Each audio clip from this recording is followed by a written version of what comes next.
Bien, vamos a continuar con el tema de viscosidad, y lo que se había dicho anteriormente fue, en realidad, al inicio, se especificó lo que quiere decir viscosidad a grandes rasgos. Tiene mucha información del tema, así que vamos a comenzar con decir concretamente para este concepto de viscosidad lo que está anotado. Es la medida de la resistencia interna de un fluido a desplazarse o moverse. Es una propiedad de los fluidos por llenar un recipiente o por fluir. Bien, cuando hablamos de este término viscosidad, vamos a estar refiriéndonos a una velocidad contra una oposición en el fluido. En este caso se referiría que en la masa del fluido, tanto líquido como gaseoso, tiene esta de cualidad de estar o de hacer en la forma del recipiente, se adopte sus dimensiones, pero podemos observar un llenado rápido o un llenado lento. Estamos acostumbrados a ver llenado rápido.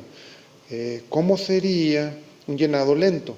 Por ejemplo, si tuviéramos cemento en una mezcla de cemento, si ponemos esa mezcla de cemento en una tina, veríamos de que no ocuparía rápidamente la forma de lo que es el recipiente, vamos, una tina o un cubo. Así que hay fluidos en donde sí rápidamente sí ocuparía el volumen, y hay algunos otros que se tardarán.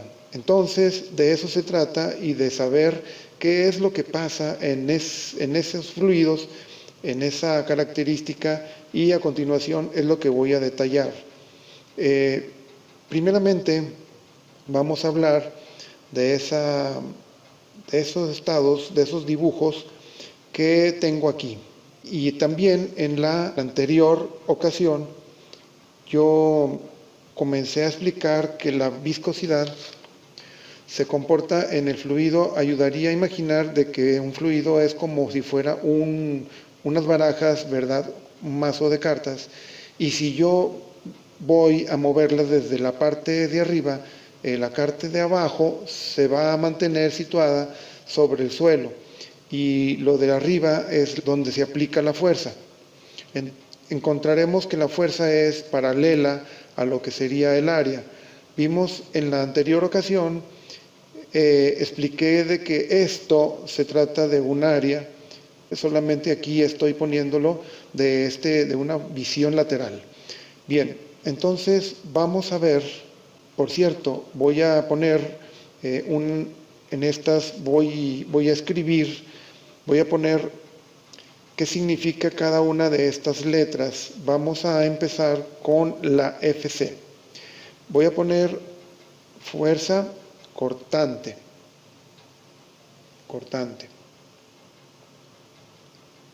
¿Por qué fuerza cortante? Porque está asociada con un esfuerzo que también más adelante se verá, de una fórmula que voy a poner, y esta fuerza es la que propicia que se desplacen las lajas hacia adelante en esta forma. Y también vamos a tener una diferencial de Y.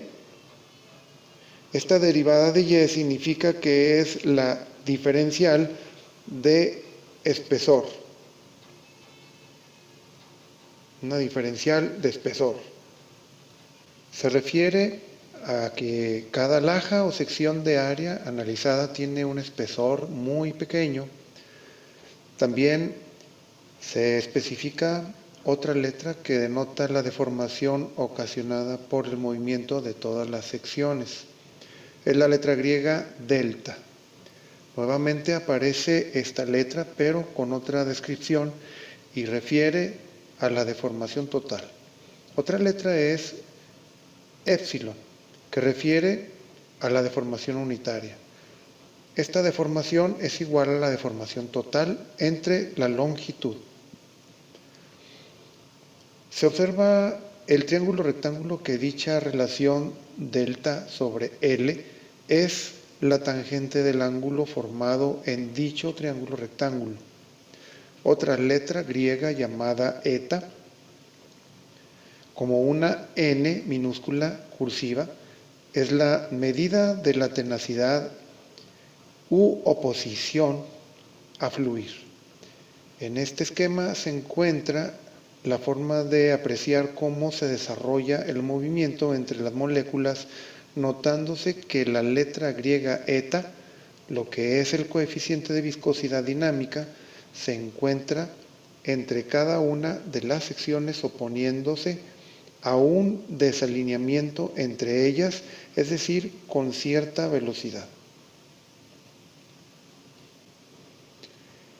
¿Cuáles son las causas de este fenómeno? Que a veces es muy rápida, a veces es más lenta. ¿Cuál es la causa? En primer lugar, la fuerza de cohesión. La fuerza de cohesión está ligada a un estudio aparte con información de lo que sucede con los enlaces químicos, de todo con respecto a la variedad de ellos. Aquí en realidad nada más estaremos viendo las moléculas de un fluido líquido y también de un fluido gaseoso. En términos generales, las moléculas no están en un solo esquema estático. Ya cuando se desea ver más a fondo los enlaces químicos, se recurre a la materia de química, siendo de que en los sólidos encontraremos fuerzas mayores que en los líquidos y en los gases disminuye bastante. En los sólidos, cuando los estudiamos, vamos a suponer que estamos observando lo que sucede a un cubo de acero. Lo que sucede cuando lo sometemos a una fuerza, vamos a suponer que tenemos una fuerza de tracción. ¿Qué le sucede a este cubo? Va a suceder que ocurre una deformación. Vamos a suponer que este se mantiene estable en una posición y aquí en este punto se observaría que hay un corrimiento. A esto se le llama la deformación delta o total. Y aquí se ve lo que ocurre. Pero ¿qué sucedería si dejáramos de aplicar esta fuerza? Si a su vez estuviéramos en la zona elástica, entonces se regresaría a su lugar de inicio. No habría deformación plástica. ¿Qué sucede con los líquidos? ¿Podríamos emplear una fuerza de tracción? En realidad sí. Se puede, pero con ciertas reservas. Sí, cuando estamos sacando el agua mediante una succión en una tubería, tendríamos este efecto. Hay una atracción y todo el líquido se saca observándose ese efecto de cohesión. Entonces, si tenemos en las bombas forma de extraer, es debido a este efecto de cohesión. Entonces, la atracción en los sólidos se puede dar lugar, pero en los líquidos habrá un límite. ¿Qué es lo que se puede hacer o se puede observar tanto en los sólidos como en los líquidos? Se puede realizar la compresión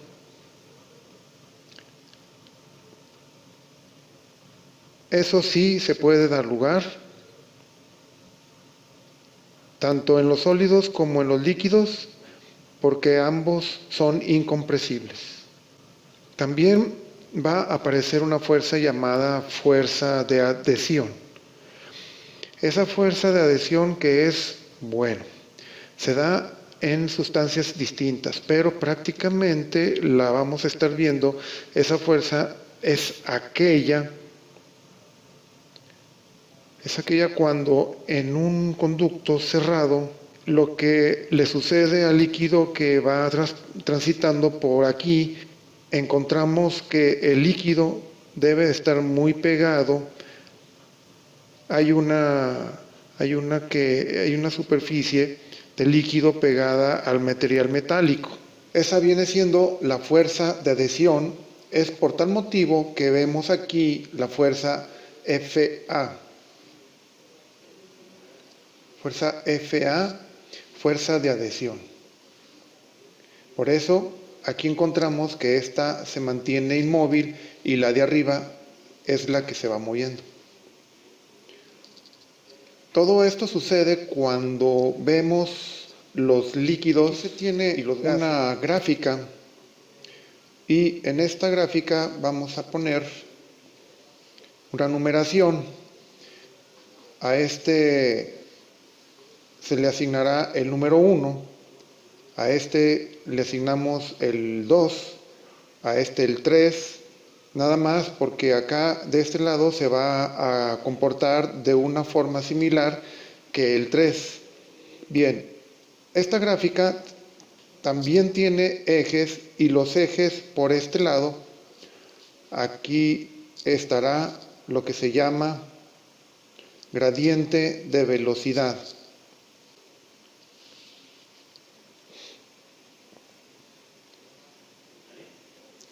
Y acá estaría el eje del esfuerzo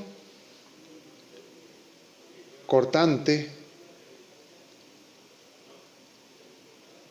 o la oposición que tiene el fluido para tener un libre desplazamiento. Incluso por aquí utilicé estas flechas que están aquí, que serían las flechas FI, que significa fuerzas intermoleculares o fuerzas de cohesión. La número 1, este es el comportamiento del fluido newtoniano.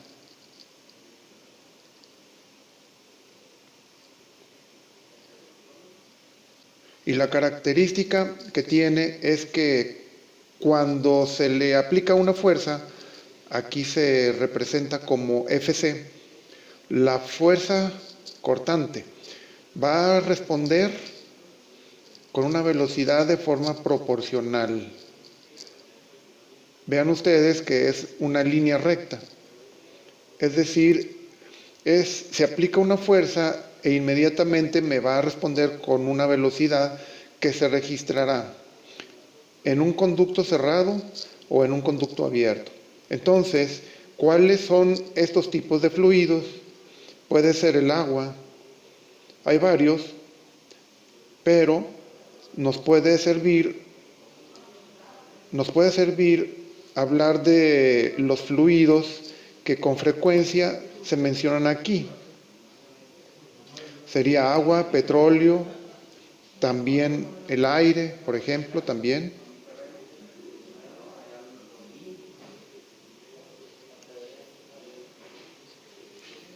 Es decir, la mayoría están cayendo aquí en los fluidos newtonianos, un comportamiento conocido.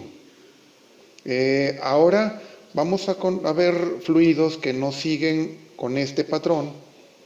Se llaman fluidos no newtonianos. Fluidos de este tipo. Fluidos pueden ser los que están abajo de la recta, como los de encima.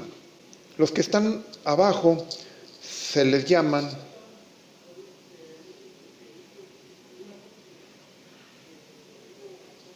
dilatantes. Bien, estos fluidos, ¿cómo se comportan? Si tengo una fuerza Fc, fuerza cortante, hace que el fluido se deforme.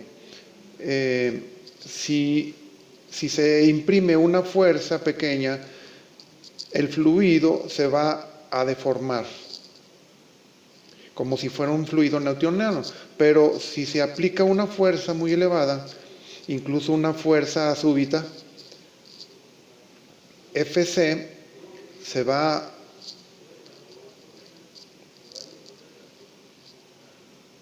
a resistir en deformarse. Muy bien, como número 3 están los fluidos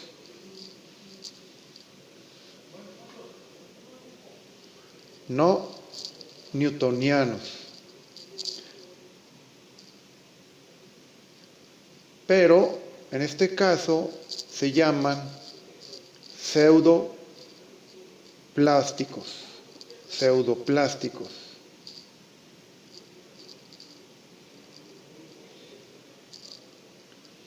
Y se comportan de forma contraria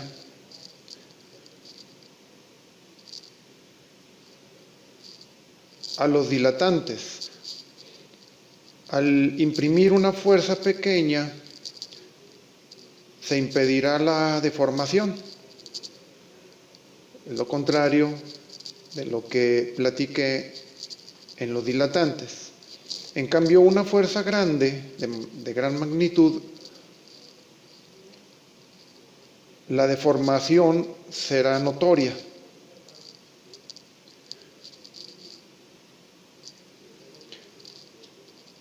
En este tipo se tienen ejemplos como la mostaza, algunas pinturas, etc.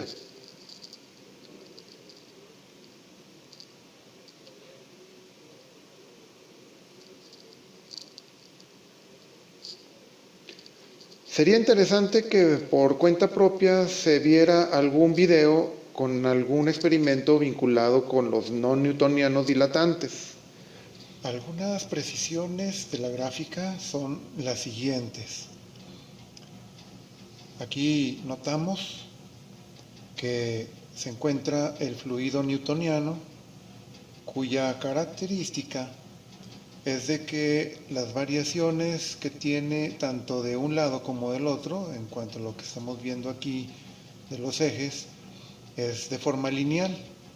Ese viene siendo el comportamiento que se estableció en la fórmula que propuso Newton. En un momento más lo voy a detallar mejor.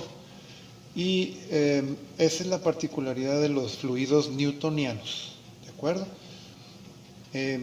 Tal vez hayamos visto en la otra gráfica solamente una línea recta, pero en realidad estuve tratando de decir que todo lo que tiene comportamiento en forma de línea recta viene siendo el fluido newtoniano. Cuando se trata de un comportamiento no lineal, algo así como esto o como esto, entonces se explica de la siguiente manera. En el caso del número 2, se había especificado que este viene siendo el no newtoniano, y lo que sucede en él es de que cuando se tiene una fuerza leve, es posible que tengamos un gradiente o una velocidad de penetración en el líquido, pero a medida de que estamos excediendo la magnitud de la fuerza, es decir, que si ya nosotros estamos en esta escala de acá, de este lado, lo que vamos a ver es de que ya no es tan fácil introducir algo en el fluido, o sea, va a ofrecer una mayor fricción. Entonces, esta viene siendo la explicación. Yo aquí puse un punto. Este punto quiere decir de que tiene sus coordenadas, y las coordenadas de aquí son distintas en cuanto a los cambios que tiene de lo que es el esfuerzo de corte y el gradiente de velocidad.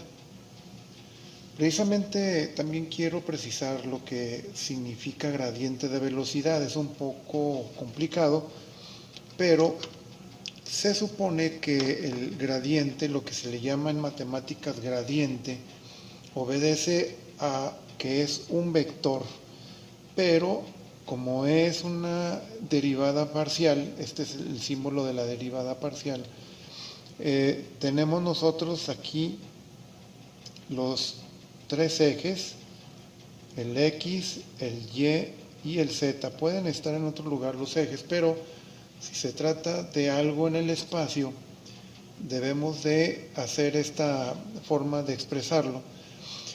Así que si al momento de decir que el fluido en un conducto está así de esta manera, es solamente un esquema, pero debemos de decir que esto es una tubería, es como un conducto cualquiera, y dentro de él el fluido es volumétrico. Así que dentro de él podríamos encontrar un espacio. Lo mismo que diría yo de que hay ejes X, Y y Z, que son los ejes espaciales. Así que dentro de lo que es el fluido, ¿qué es lo que sucede? Tal vez exageremos en decir de que son como lajas, hace un momento lo explicaba, las lajas tienen una área y estas son uniformes. Tal vez sea una exageración, pero dentro de lo que es un conducto, el fluido puede comportarse de diferente manera en diferentes puntos del volumen. Entonces, pueden haber, estos son vectores velocidad, ¿de acuerdo? Incluso aquí también quiero decir de que vamos a decir de que cómo serían los vectores de velocidad distribuidos en un perfil de una tubería. Serían de esta manera. La velocidad sería mayor en la parte del centro. ¿Por qué? Porque recordando lo que es el concepto de adherencia, en donde decía que para que haya ese fenómeno deben de existir dos sustancias, una sólida y una líquida. Entre sí va a haber una adhesión. Entonces aquí tenemos el material del conducto, que es sólido, y el fluido líquido, o también puede ser gaseoso, se puede observar una adherencia en lo que son las paredes. Entonces aquí, por eso muchas veces también nos referimos en el tema de viscosidad a los problemas que se tienen en las pérdidas de carga, que también se habló de ello en el tema de presión. Velocidades más lentas del fluido en las cercanías de lo que es el conducto, y velocidades mayores en la parte central. También voy a recalcar de que también todo esto tiene que ver con la forma de cómo se está viendo el flujo en el conducto. No siempre vamos a ver un flujo muy estable, también pueden haber turbulencias dentro de lo que es el conducto. Así que eso es lo que quiere decir el gradiente. Revisando lo que es en la totalidad del volumen, se encontraría algunas variaciones en la velocidad con respecto a las placas pequeñas, infinitesimales, de lo que viene siendo cada uno de los espesores de estas lajas. ¿De acuerdo? Eso es así a grandes rasgos lo que es el gradiente. Es un poco más complicada cuando ya estamos viéndolo en forma matemática, ¿de acuerdo? Pero lo vamos a ver de esa manera. Son variaciones de velocidad que existen espacialmente en el fluido dentro del conducto. Aquí también vemos un esquema en donde estos espesores de cada laja, de cada una de estas áreas, vamos a tener un espesor y vamos a verlo aquí un poco más amplificado. Aquí tenemos estas líneas que también serían las líneas que mostraba aquí de velocidad. Entonces, cuando ya estamos viendo la forma infinitesimal de cada uno de los espesores, entonces veríamos que entre una y otra, entre esta y esta, veríamos de que hay precisamente esa diferencial. Y vamos a suponer de que nos situamos en este vector velocidad, simplemente le ponemos v de velocidad, pero cuando ya vamos a la siguiente, como estamos hablando en forma infinitesimal, vamos a ver de que le vamos a sumar el gradiente que estábamos viendo aquí y también esa diferencial de espesor que hay entre una placa y la otra. Entonces, ¿qué hay entre una y otra? ¿Qué hay entre una y otra? Bueno, ahí es en donde está la fricción, esa fuerza que va en contra de esta FC. Y esa fuerza también ya la habíamos señalado, ya la habíamos visto, es la FI. Esa es la fuerza que está en contra de esta fuerza FC. Y es por eso que ya todos esos conceptos tienen ya una razón de ser. Otro detalle aquí importante en la gráfica es de que si ya lo que ya estamos viendo aquí es ya una variación, al momento de darle mayor fuerza al fluido, tenemos mayor resistencia entre estas placas, ¿verdad? Entonces, ¿qué pasaría si viéramos nosotros algo por aquí, cercano al eje?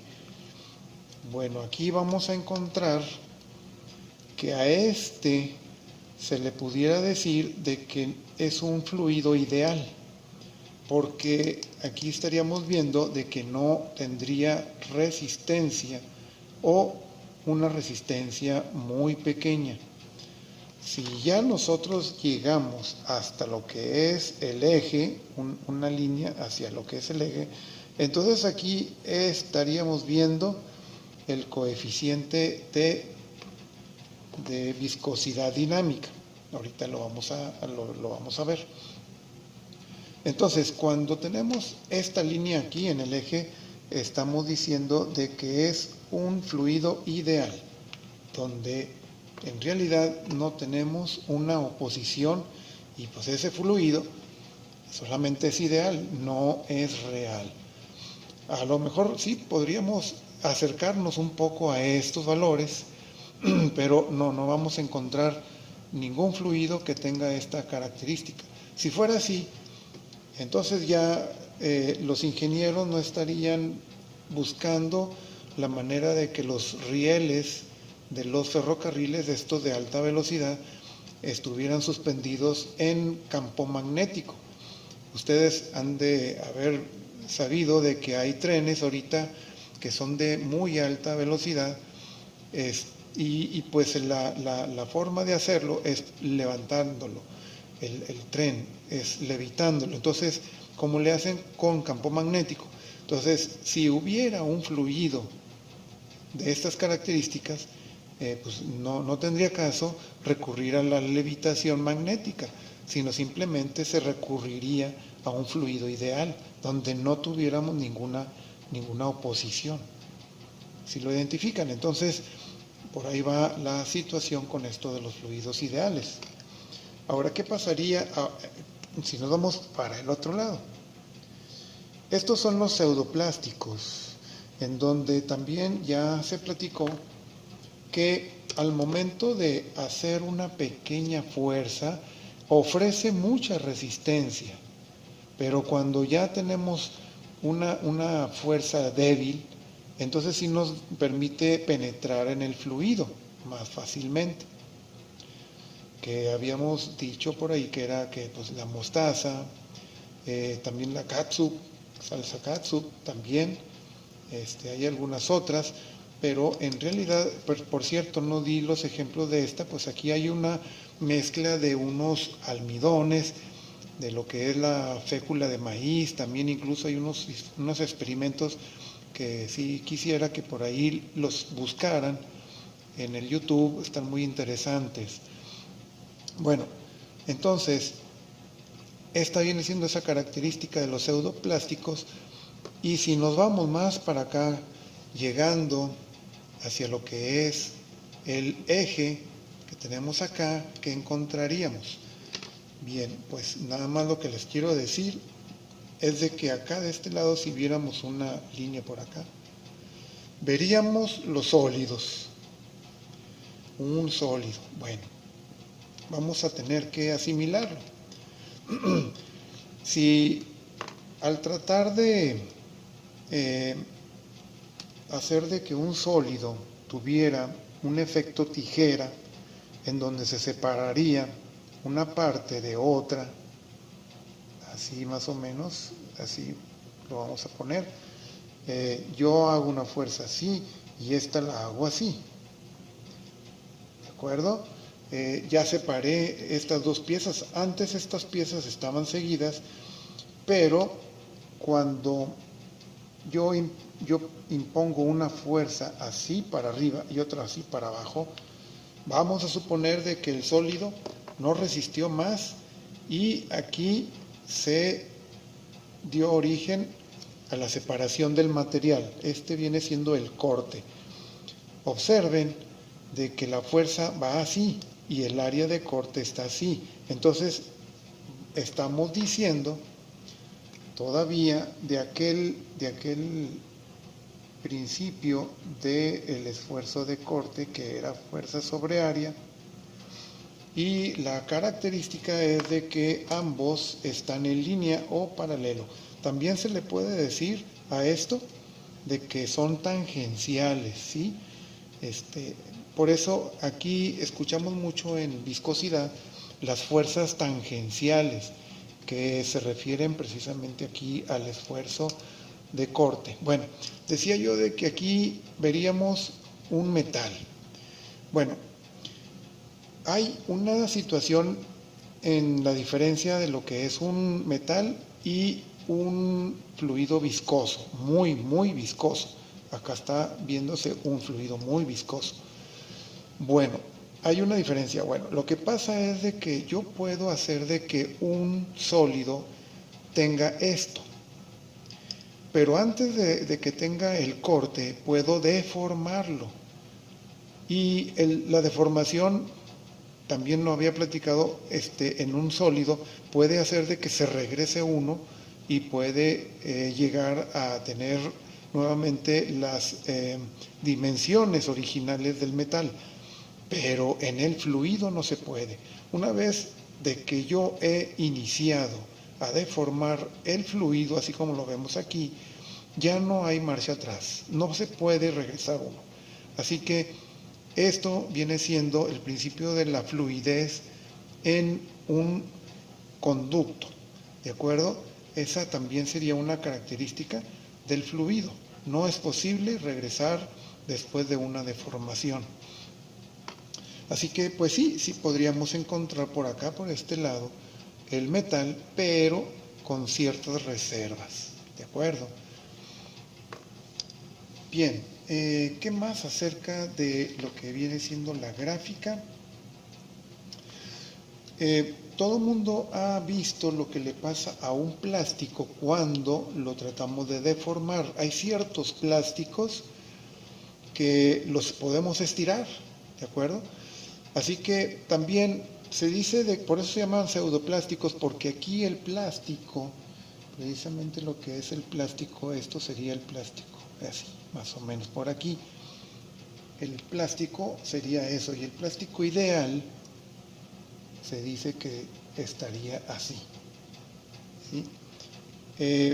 ¿Esto por qué hasta aquí? Bueno, lo que pasa es de que de aquí, permítanme para quitar esto de aquí, nada más sirvió para explicar cuestiones del metal, así. Entonces, esta medida de aquí hasta acá se refiere a lo que es el esfuerzo de fluencia. Esfuerzo de fluencia. ¿Cómo podríamos decir esfuerzo de fluencia? Esfuerzo de fluencia. ¿Qué es eso? Bueno, recordando lo que también se estuvo estudiando en resistencia de materiales, hay que decir que había una gráfica en donde el material se comportaba de esta manera. El metal, cuando lo hacíamos someter a tracción o a compresión, así se comportaba. Así que nosotros de aquí decíamos que tenía un límite de proporcionalidad y después nos metíamos a una parte en donde ya era una zona, esta es la zona plástica, perdón, esta es la zona elástica, y acá es la zona plástica. Entonces, cuando traspasábamos esa zona o ese límite, nos pasábamos a la zona plástica donde ya no se podía regresar a la forma original, la deformación era permanente. Entonces, el esfuerzo de fluencia, también aquí lo vemos en los pseudoplásticos, pero cuando se trata de un plástico, empezamos en la zona de fluencia y esta parte de aquí la vemos y hay una velocidad también en forma lineal con respecto al esfuerzo. ¿Sí? Entonces, lo que nos interesa es propiamente los fluidos que más manejamos en neumática y en hidráulica. ¿Cuáles son esos fluidos? Los fluidos newtonianos, ¿de acuerdo? Es el comportamiento que tenemos aquí. Bien, ahora sí, vamos a ver lo último que tenemos para la viscosidad. Tengo aquí una observación que hay que detallar bien. Esta observación dice: un fluido no ofrece resistencia a la deformación por esfuerzo cortante. Esto diferencia un líquido a un sólido. Eso es precisamente lo que hace un momento yo estaba diciendo acerca de los sólidos al momento de ser cortados, y cuando se trata de un líquido, ya no es posible ver de que se regrese a su estado original. Bien, ahora sí, decimos que viscosidad, para poderla medir, para poder sacar un dato y podemos hacer matemáticas, conversiones, etcétera, recurrimos a dos formas de ver la viscosidad. Una es la dinámica, viscosidad dinámica, o también viscosidad absoluta, y la otra es la viscosidad cinemática. Bien, la principal viene siendo esta, y su fórmula viene siendo esta de aquí, en donde aparece la letra griega eta. Observen de que esta fórmula, la de la dinámica, procede de la fórmula de Newton. Esta es la fórmula que dijo Newton para lo que es el comportamiento viscoso de los fluidos. De aquí le puso Newton el coeficiente de viscosidad, ¿de acuerdo? Y es el que figura aquí al momento de despejarlo. Observen de que F sobre A es el esfuerzo cortante. Es decir, que si yo despejo de aquí, la dB, la derivada de velocidad, se va hacia abajo y se transfiere en una velocidad, pero aquí es instantánea, velocidad instantánea. Y dy se va hacia arriba, del otro lado, y aparece como la distancia que hay en aquí voy a poner otra vez esta.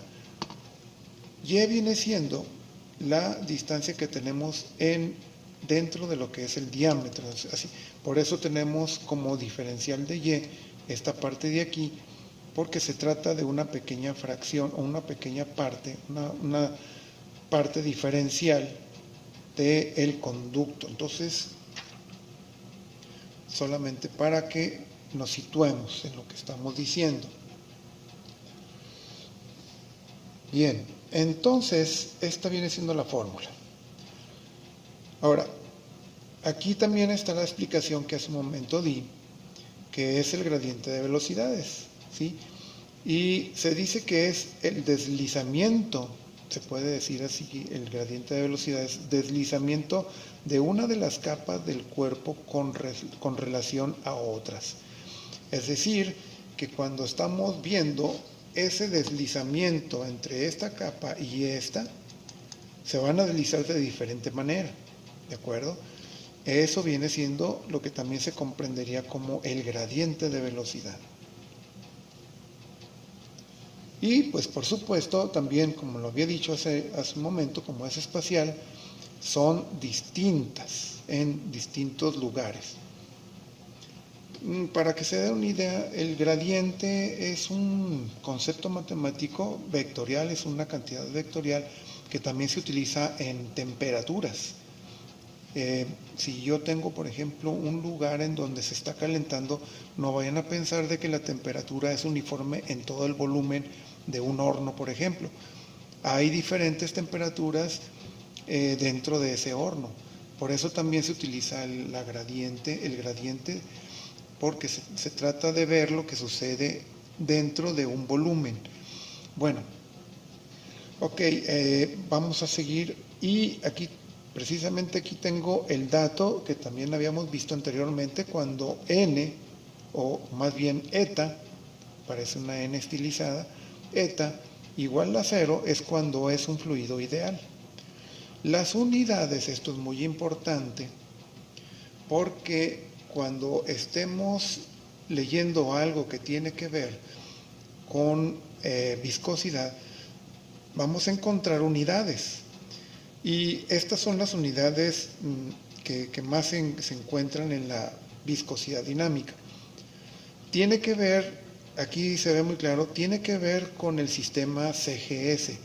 Ese sistema está en desuso, pero en una ocasión creo yo de que ya me escucharon decir de que el CGS, las unidades CGS, sistema CGS, se utiliza mucho aquí en viscosidad. Así que este viene siendo la forma de armar la unidad que se pone en la viscosidad dinámica. Y por cierto se llama Poise, la llaman Poise, pues a honor de un científico que se llama Poissiul, un francés, Poissiul. No tengo aquí el nombre, pero solamente se abrevia como Poise. ¿De acuerdo? Este es en el sistema internacional. ¿De acuerdo? Se puede ver como Pascal multiplicado por segundo. Un detalle importante de esta viscosidad es que varía mucho con la temperatura. Aumenta con la temperatura en los gases y disminuye en los líquidos. En donde sí estamos muy familiarizados es en los líquidos. Piensen ustedes en la miel de abeja, un fluido muy viscoso. ¿Cuándo es más viscoso? ¿Cuando hay tiempo de frío o cuando hay tiempo de calor? Por supuesto que es cuando hay tiempo de frío. Se hace hasta incluso se cristaliza, le llamamos que se cristaliza porque es tan viscosa que empieza ya a tornarse sólida. Así que si yo subo la temperatura, en los fluidos líquidos vamos a encontrar de que la viscosidad empieza a disminuir, pero sucede algo muy extraño porque ya nada más se trata de gases. Cuando aumentamos la temperatura en los gases, también aumentamos la viscosidad en el gas. Entonces hay que tener en cuenta esa forma de apreciar. Ahora vamos a ver la viscosidad cinemática y esa la denotamos por la letra griega nu. Es algo así como una V. Bien, esa viene siendo una que se obtiene con la viscosidad, el valor que obtendríamos en la viscosidad dinámica, que es esta, lo dividiremos entre la densidad absoluta. ¿De acuerdo? Fíjense ustedes que densidad quiere decir masa sobre volumen. Eso significa que se dijo que la viscosidad cinemática es importante, pero porque se le está viendo por el lado de la inercia del fluido. Es decir, que si tenemos un fluido que va transitando por un conducto, este fluido va a tener inercia. Cuando esa inercia se presenta es porque estamos observando la parte de la masa. Aquí se encuentra la masa. Su concepto se basa en considerar la inercia del fluido al moverse. ¿Estamos de acuerdo? O sea, la inercia significa masa. Varía mucho con la presión y la temperatura al tratarse de gases. Sin embargo, en los líquidos, pues no es así. Las unidades conocidas también, si estamos hablando de Stokes, así se llaman, Stokes, estamos hablando de viscosidad cinemática. Esta es la abreviación, ST. También aquí tenemos que la unidad sería metros cuadrados sobre segundo. Por otro lado, quiero decir un detalle acerca de estas unidades. Como hay ciertos valores que son pequeños en esto de la viscosidad, se recurre mucho a lo que es al prefijo centi. Es decir, podríamos hablar de centipoise y centistokes. ¿De acuerdo? Eso también para que se considere por ahí. Bien, así de esta manera cerramos lo que viene siendo la viscosidad.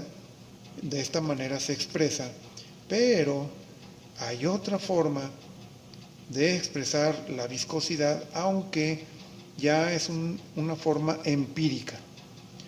Se les llaman unidades no coherentes, y nada más lo único que puedo decir de esto es de que estas unidades se obtienen con procedimientos de aparatos de laboratorio, y estos aparatos se refieren a parámetros que se manejan con la temperatura y el tiempo de goteo. Y posiblemente haya manera de hacer un trabajo de investigación de cuántos aparatos y cuáles son este tipo. Bueno, solamente les voy a adelantar que se pueden encontrar con nombres como los siguientes. Por ejemplo, segundos Redwood, así se llaman. También segundos Sables. También hay grados Engler, y posiblemente por ahí ha de haber otros más, pero estas unidades también tienen que ver con otra muy importante, que sí, esa sí la hemos escuchado por ahí, que son los grados ISO. Esos grados ISO son los que vemos en los aceites de los automóviles y tienen relación precisamente con este tipo de la obtención de viscosidad mediante aparatos de laboratorio. Muy bien.